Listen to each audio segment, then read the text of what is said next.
ক'ব লাগিব আজি মহাদেৱক অৰ্চনা কৰিবলৈ এনেধৰণে যথেষ্ট সংখ্যক ভক্তৰ ভিৰ কৰা পৰিলক্ষিত হৈছে চিপাঝাৰৰ ঐতিহাসিক নাৰিকলী শিৱ মন্দিৰত। এনেধৰণে শৰাই নৈবেদ্যলৈ প্ৰতিগৰাকী ব্যক্তি ইয়াত উপস্থিত হৈছে, নেদেখাজনৰ আশীষ গ্ৰহণ কৰিছে, যাৰ জৰিয়তে যিসমূহ আচলতে পূজাভাগ এনেধৰণে তেওঁলোকে আগবঢ়াই লৈ যোৱা পৰিলক্ষিত হৈছে। আৰু আমি কিছু লোক আছে তেওঁলোকৰ সৈতে কথা পাতিম, যিহেতু তিনিদিনীয়াকৈ এই পূজাভাগ আয়োজন কৰা হৈছে আৰু এইবুলি ব্যতিক্ৰম নহয়, আপোনালোকে যথেষ্ট সংখ্যক ভক্তৰ সমাগম হয়।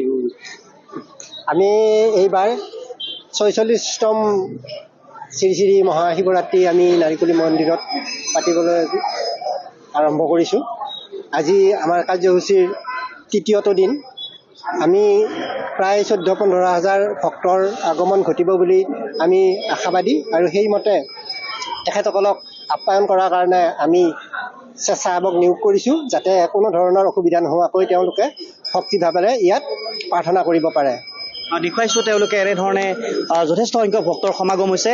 আমি জানিব বিচাৰিছোঁ আপোনালোকে কি কি কাৰ্যসূচী সমাপন কৰিছে, কেনেধৰণে এই কাৰ্যসূচীভাগ আপোনালোকে আগবঢ়াই লৈ গৈছে? হয়, আমি সকলোকে আজি এই শিৱ চতুৰ্দশীৰ শুভেচ্ছা জনাইছোঁ। নাৰিকলী শিৱ মন্দিৰত তিনিদিনীয়া বৰ্ণাঢ্য কাৰ্যসূচীৰে আমাৰ শিৱৰাত্ৰি উৎসৱ আয়োজন কৰা হৈছে। আজি আমাৰ মূল কাৰ্যসূচী আমাৰ ৰাতিপুৱাৰ পৰা বিভিন্ন ভক্তৰ সমাগম হৈছে। সন্ধিয়া ৫ বজাৰ পৰা শিৱ পূজা আৰম্ভ হ'ব। গোটেই নিশা আমাৰ শিৱ পূজা চলিব আৰু ইয়াতে আমাৰ সামাজিক নাট এখন প্ৰদৰ্শন কৰা হ'ব।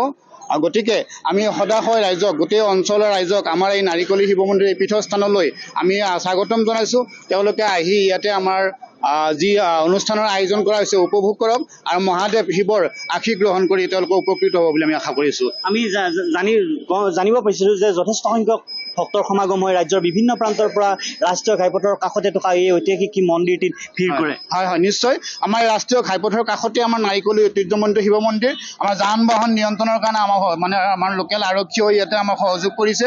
আমাৰ এতিয়ালৈকে কোনো অসুবিধা হোৱা নাই। সুন্দৰ ভোগৰ ব্যৱস্থা কৰা হৈছে দৰ্শনাৰ্থীসকলৰ কাৰণে। প্ৰসাদৰ খুব সুন্দৰ পৰিপাটিকৈ আমি গাঁওবাসীৰ তৰফৰ পৰা আয়োজন কৰিছোঁ। আৰু আমি দেখিছোঁ সূৰ্যোদয়ৰ পিছৰ পৰাই বহু ৰাইজ আমাৰ এই মন্দিৰ দৰ্শন কৰিম বুলি আহিছে। আপোনালোকে দেখিছে নিশ্চয় কেমেৰাৰ জৰিয়তে। আমি গোটেই দিনটো আমি আছোঁ ইয়াতে, গোটেই ৰাইজক। আন কিছু ভক্তপ্ৰাণ লোক আছে, তেখেতসকলৰ সৈতে কথা পাতিম। যিহেতু আজি মহাশিৱৰাত্ৰি, কেনেধৰণে নেদেখাজনৰ ওচৰত আশীষ বিচাৰিব? আমিতো শিৱ ভক্ত মানুহ। আমি প্ৰতি বছৰে এই শিৱৰাত্ৰিৰ দিনা নাৰিকলী মন্দিৰত আহোঁ আৰু নাৰিকলীৰ সমূহ ভক্তপ্ৰাণ ৰাইজক আমি শিৱৰ ওচৰত আৰাধনা কৰিব বিচাৰোঁ, যাতে সকলোৱে সুখে শান্তিয়ে আকৌ নেক্সট বছৰলৈ আহিব পাৰে। সকলোকে শান্তি সম্প্ৰীতি দিয়ক। অসমবাসীক, ভাৰতবাসীক সকলোকে সুখ শান্তি সমৃদ্ধি দিয়ক। শিৱৰ ওচৰত আমাৰ এয়ে প্ৰাৰ্থনা।